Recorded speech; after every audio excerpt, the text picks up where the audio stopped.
Hi everybody, it's Julia, your trusted travel expert, helping you find that je ne sais quoi wherever you are in the world. And I am in a place that oozes with all kinds of je ne sais quoi, the city of Budapest, Hungary, the capital of Hungary. I'm actually here for a really cool, first of its kind conference.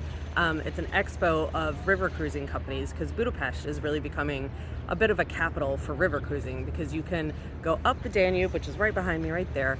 You go up the Danube to Vienna, through Austria to Germany, and then continue up to Prague or even all the way up to Amsterdam. Or you can even do the lower Danube, which is a really fascinating river cruise that goes down into Romania through Croatia and stuff like that. So all of the river cruise companies have gathered together in Budapest so that we, the travel advisors, their partners, can tour their ships, learn more about their services, find out what they're doing, and river cruising really is exploding, so it's really exciting to be here for that.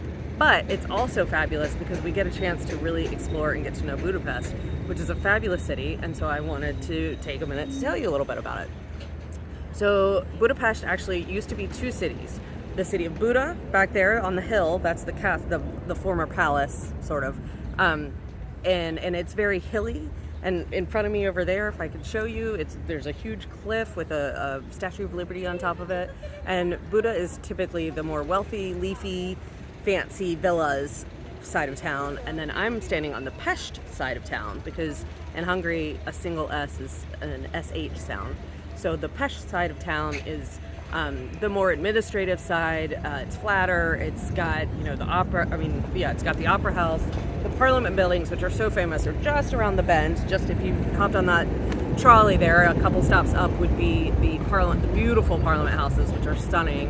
And both sides of town give you something different.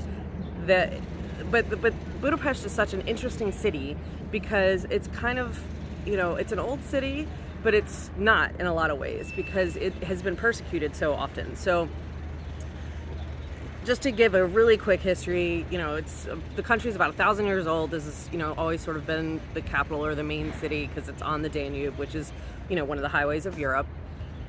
But the Ottomans took over and were in charge for a couple hundred years. And then the Austrians kicked the Ottomans out, and the Austrians were in charge for a couple years.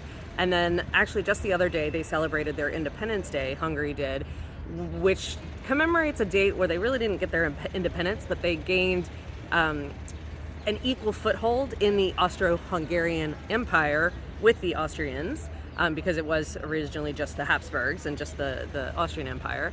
But so at some point in the late 1800s, they gained, 1848 I believe it was, they gained equal status with Austria, and that's when the city really boomed up, and there's so much beautiful late 18th century architecture. The entire city spread, the Pest especially side, spread out towards the city park where the thermal baths are, or one of the famous thermal baths are, and all of the architecture is this beautiful late 18th century architecture. It's all very similar.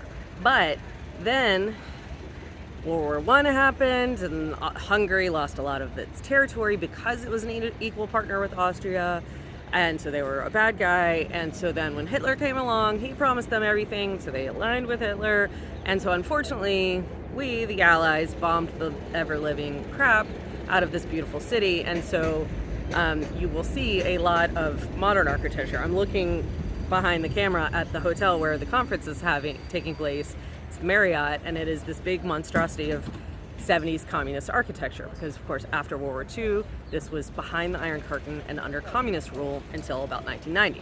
Since 1990, they have done a ton to restore, fix up some of those old buildings that were rubble.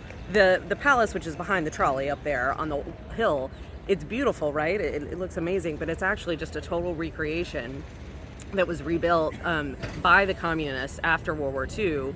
And so it's apparently very austere and not elegant and gilded and like you would expect a palace to be. It's just museums now, and apparently it's not even particularly beautiful inside. It's still beautiful and imposing, and they light it up, and it's great. But that's sort of the story. Is this pre-war? Is this communist time? Is this post-war or post-communist, post-90s?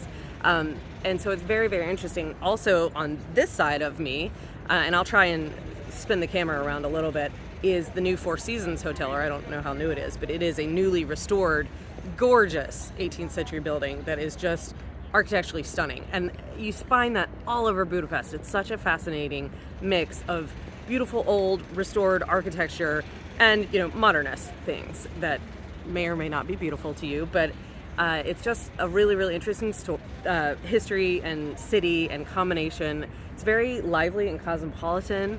You know, you can have I've seen all kinds of different foods, although of course you have to try the traditional Hungarian goulash, which is a tomato-based soup with meat or veal, or I think usually beef, and vegetables and carrots. It's a beef stew that's really good and they add paprika to like everything. So there's paprika. They're big on pistachios. I mean, I've been eating tons of great food. There's great wine in Hungary, really great wine.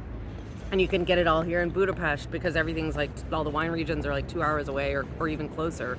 There's a wine region just 30 minutes outside of town, apparently. And Hungarian wines are sort of a hidden gem because they're all pretty small production, because again, they're rebuilding from the 90s. So they're all pretty small production, so they don't export much, but my goodness, they have unique varietals. Cab Franc grows here great, and just really great wines, really great food. It's just a very cool city. It's very walkable. They've got these great public transport. They have these trolleys, they have electric buses, they have a metro, and you can ride all of them for just €7 a day with an all-day travel pass. And, you know, so if you're coming for a river cruise, do not sleep on Budapest. Definitely stay for 2 or maybe even 3 nights, depending on how much you want to explore. I mean, there is so much. We went out to a farm and saw Hungarian horsemanship and Hungarian dances just right outside of town. It's just, and I forgot even one of the claims to fame are the thermal baths.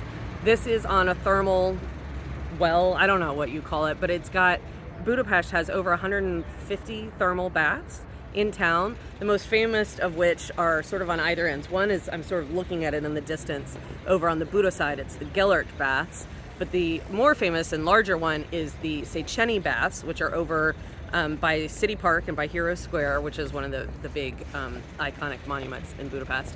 And they apparently have fabulous medicinal benefits, naturally warm from springs, you know, under the ground.